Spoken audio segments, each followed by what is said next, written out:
Hello बच्चों, let's read the question. कह रहा है the correct order of decreasing second ionisation enthalpy of titanium, vanadium, chromium and manganese is. Okay बच्चों, decreasing second ionisation enthalpy का इन चारों का डिक्रीजिंग ऑर्डर बताना है बच्चों। ओके, और साथ में इनके एटॉमिक नंबर दे रखे हैं ब्रैकेट में।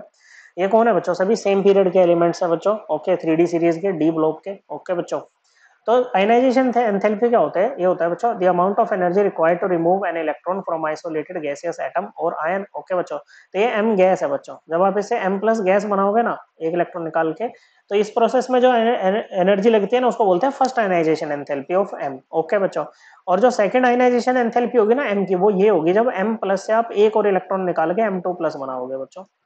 ये होगी इसकी सेकंड आयनाइजेशन एंथैल्पी। तो ये सेकंड आयनाइजेशन एंथैल्पी की बात कर रहा है। ओके, जब टाइटेनियम प्लस से टाइटेनियम 2 प्लस बनाओगे, वेनेडियम प्लस से वेनेडियम 2 प्लस, क्रोमियम प्लस से क्रोमियम 2 प्लस, एमएन से एमएन प्लस से एमएन 2 प्लस। ओके बच्चों, तो जो आयनाइजेशन एंथैल्पी होती है ना बच्चों, ये इनवर्सली प्रोपोर्शनल होती है साइज के। ओके, साइज जितना ज्यादा आयनाइजेशन एंथैल्पी उतनी ही कम होगी बच्चों। ओके, अभी 3D सीरीज में इनको अगर वो लिखे बच्चों, ओके, कि इनके पीरियोडिक टेबल में पोजीशन के हिसाब से, तो इसमें सबसे पहले टाइटेनियम आएगा, फिर वेनेडियम, फिर क्रोमियम, और फिर आता है मैंगनीज। ओके, और यहाँ पर टाइटेनियम टू मैंगनीज जब हम मूव करते हैं ना, तो साइज क्या करता है बच्चों? साइज डिक्रीज करता है। क्या करता है बच्चों? साइज जो है वो डिक्रीज करता है। ओके बच्चों, साइज डिक्रीज करेगा तो आयनाइजेशन एंथैल्पी क्या करेगी बच्चों? इंक्रीज करेगी। क्या करेगी बच्चों? आयनाइजेशन एंथैल्पी इंक्रीज करेगी। अब इनकी अगर कन्फिगरेशन लिखें तो इनसे पहले जो नोबल गैस आती है ना, वो आर्गन आते हैं जिसमें 18 इलेक्ट्रॉन हो जाएंगे बच्चों। ओके, और बाकी के हम यहाँ पर लिख रहे हैं बच्चों अभी। तो ये हो जाएगा आपका titanium 3D2 4s2, orbit wise लिख रहे हैं कन्फिगरेशन। वेनेडियम क्या हो जाएगा बच्चों? ये हो जाएगा 3D3 4s2। क्रोमियम क्या होता है बच्चों? ये होता है बच्चों 3D4 4s2 होना चाहिए, लेकिन 4s का एक इलेक्ट्रॉन डी में आ जाता है, D5 बना लेता है बच्चों यहाँ पर, क्योंकि हाफ फील्ड कन्फिगरेशन है, ज्यादा स्टेबल है बच्चों।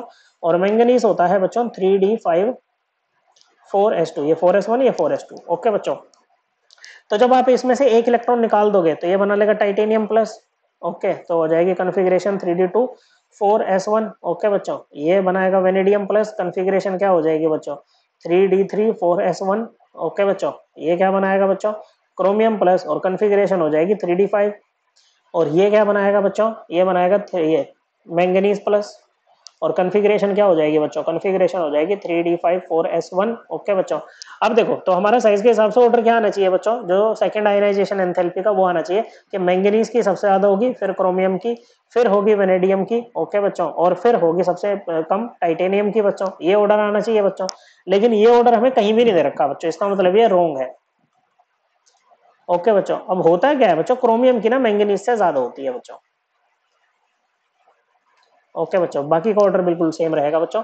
ऐसा इसलिए क्योंकि क्रोमियम के केस में जो आपको इलेक्ट्रॉन निकालना है ना, वो एक स्टेबल कन्फिग्रेशन से यहाँ पर निकालना है बच्चों, D5 से। ओके बच्चों, जो डी सब शेल होता है उसमें कितने 5 ऑर्बिटल्स होते हैं बच्चों। ओके, ये हाफ फिल्ड कन्फिग्रेशन है which is more stable then the partially field configuration, क्योंकि एक स्टेबल कन्फिग्रेशन से आपको इलेक्ट्रॉन निकालना है तो ज्यादा एनर्जी आपको देनी पड़ेगी। ये हमारा ऑर्डर आएगा बच्चों। Okay, this is the correct decreasing second ionisation enthalpy order. Okay बच्चों, सो करेक्ट आंसर बन जाएगा ऑप्शन नंबर 3। आई होप आपको एकदम क्लियर हो गया होगा। थैंक यू बच्चों।